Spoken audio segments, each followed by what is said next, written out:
For loans obtained from the International Monetary Fund, member nations will have to pay higher interest rates. This is due to the IMF's 2.1 percentage point rise in the loan rate on its special drawing rights from 0.89% to 2.99%.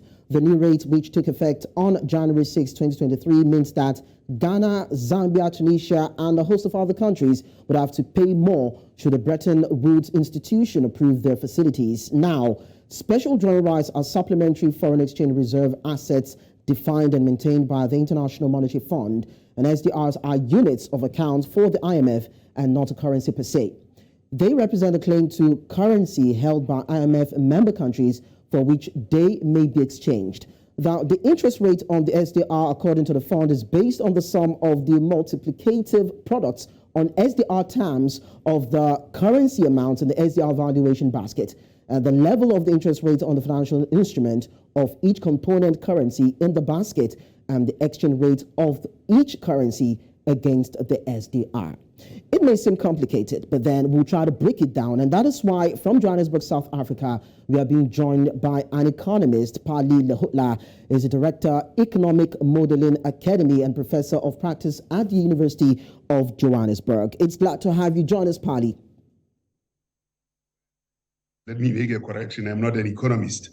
I'm a statistician and I can read economics. All right. Pleased to be with you. All right, thank you so much. That is noted. Now, some African countries or some member states of the IMF who are actually seeking loan from the IMF would have to pay more now on additional lending rate because, of course, the new directive that is being proposed or put forward by IMF. And that would mean that they would have to pay more in terms of the yields on the special drawing rights, rather. Now, the question is, why at this particular time is the IMF increasing its interest rates? Well, I think there are economic considerations because we are on an up cycle of interest rates across the world. So would the IMF be the same, will respond the same? I mean, you can't, in a capitalist system, not increase rates. So there is a frame within which we are operating that dictates that on an up cycle of interest rates, even the IMF would increase the interest rates, albeit they are still lower than interest rates in countries themselves, with the upward cycle of interest rates, where inflation, of course, comes at about 7% and 10% of countries. So that's an upward cycle that we are witnessing, which IMF is part of. Now, and the question that we have to ask is, the question that we have to ask is, what do developed countries do when they have a crisis or they run their development initiatives? They borrow from their pensions at a rate determined within the country and driven by their development requirements. In Africa, pensions are not as often available as are in the developed countries. And I think that's the question we must ask ourselves seriously as Africa, as to when are we borrowing from our own resources, which are not denominated either in the SDR or dollar denominated, but denominated by our own currency. Now, Dr. Pali, looking at the issue now, doesn't it suggest that this could actually turn around to be a bit of a problem for these countries who are hoping to secure a loan from the IMF? Wouldn't it make matters worse for them? Oh, definitely it will, because there are interest rates that have to be paid. And if the crisis deepens, they'll be beholden to the debt. And there is always a difficulty. And when they are beholden to the debt and they default, then they get into even deeper trouble. That's the problem. All right, now, Oxfam had warned in 2021 and 2022 saying that the kind of loans that IMF gave out at some point, based on the COVID-19 kind of loan given out to some countries, would come with austerity measures. Now, we are beginning to see some kind of austerity measure with this new directive or this new pattern that IMF is coming out with. Now, can these nations actually survive? Are these measures compulsory? Are they necessary? Well, I mean, countries make a choice whether they borrow or they don't borrow, and these choices, of course, depend on a set of circumstances.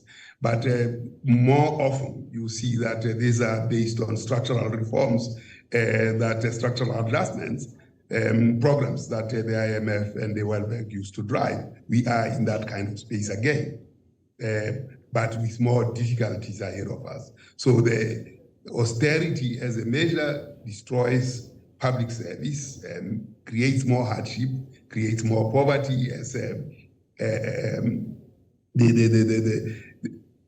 what we have quoted at the moment, Oxfam has already pointed out that there'll be more difficulty. So we are back to the structural adjustment program of the IMF and the World Bank. Now, some observers are actually juxtaposing what is happening now with what happened way back in the 80s, where there was this structural adjustment 2.0 program put together, and they said that the revision of the SAP imposed at that particular time led to a kind of crisis in the 1980s, and it also led to the devaluation of so many currencies, so many African currencies. Now, are we going to see a replay of the aftermath of this kind of position that IMF is taking? The Lagos Plan of Action that was led by Adeleru-Balogun, who was not Adeleru-Balogun, but the person who was the head of the ECA, who led that Lagos Plan of Action in 1980, was in direct response to these structural adjustment programs. And we are seeing the same thing again. And Africa certainly will have to prepare itself for these structural adjustment programs. Dr. Pali, now China actually took advantage of the Western institutions' policy changes because, of course, it's one of the major lenders to Africa. Now, would this give some sort of inroad for other countries like Russia and Turkey into Africa in terms of loan disbursements and what accrues after monies are being paid back to the creditors? I think Africa has to look at Agenda 2063 program and say what are the things that it wants to do. And then countries can take positions relative to the Agenda 2063. Because Africa has quite a lot of resources. I mean, oftentimes it is not a matter of lack of money or lack of funding. It's lack of ideas. And I think Africa has to shake itself of this situation of not having ideas. Africa can trade, and the Africa Continental Free Trade Agreement is the key to making Africa and liberating it from the burden of loans from the West. Well, Doctor, you talked about lack of ideas. What sort of ideas do you think African countries should have to help it reduce its borrowing rates, reduce its debts, and be able to galvanize its funds for internal growth, most especially internal economic growth? I was a statistician general of South Africa, and we ran a global program with all other statistics offices called International Comparisons Program.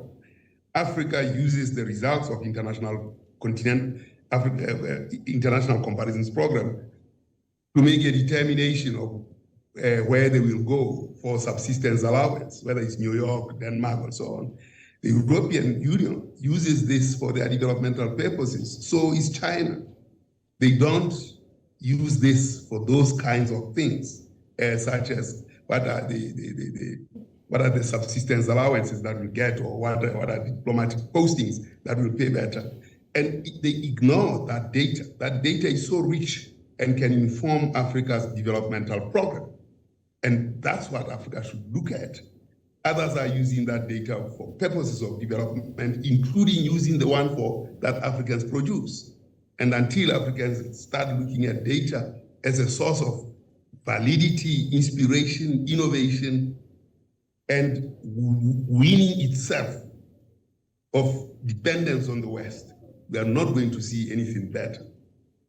Now, let's consider... That's what I mean by saying lack of ideas. Yes. All right. Thank you so much. Now, Ghana, Zambia, and Tunisia are three African countries that have advanced in talks and agreements with the IMF in terms of the loans they're hoping to secure from the body. But then, can they meet the payment of these interest rates by the time they secure the loan? Or you will consider these additional payments that they'll be subjected to as a setback for them? Well, always interest, it's a cost on borrowing. So if you have put your head there, you have put your head there, and you have to pay. When you fail to pay, you default. And then the markets will be on your case. So it's a very difficult situation that they find themselves in, that they put themselves into. Now, for countries that are on the verge of debt distress, where does this leave them? Because there's some who are, as it were, totally broke and are not able to pay up their loans. So where does this leave them when they are grappling with the economy, trying to meet up with their debt, and now they still have to struggle with having to meet up with these new payments? Is there any hope for them at all? Well, there is always room, because a country cannot be mortgaged or be secured as a security for others to take. If you think about Ghana, said, well, we can owe, but nobody will take us. So I think that's the situation. But that space, to operate in that space, can be very difficult and creates a lot of turmoil in countries. So the best is to look at internal resources, which are plentiful.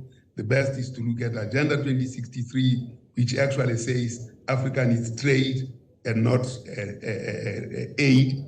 To look at international comparisons program that informs in what goods can Africa trade, and then measure the extent of income that will be generated by those kinds of activities. That's what Africa needs to do. Otherwise, everything else is illusory, and it increases dependency of Africa on others, even at the time when the opportunity to disengage with this dependence is now possible during this crisis. All right. Before I let you go, Doctor, now, does it mean that IMF, as some have speculated, are not being exploitative, as it were, or they're just trying to be precautionary in terms of loans granted to these kind of African countries who are in financial distress? IMF has never gone bankrupt. Countries go bankrupt, and they will borrow from IMF. The question is who actually rakes in the profits. That who doesn't go bankrupt is the one who breaks in the profits. So the order has to change.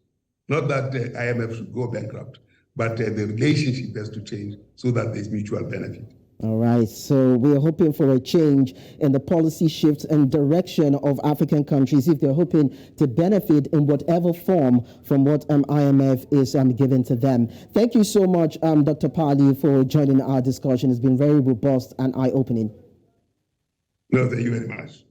Now, the International Monetary Fund has decided to increase the interest rates on its special drawing rights to 2.99%, and this will have an impact on Ghana and other African countries within the bracket, as it means that they will now have to pay more for loans that are backed by the IMF. Now, the rationale behind this might be sensible to some, but it's likely to have serious financial impact on Ghana and other countries that rely on IMF-backed loans. But then Dr.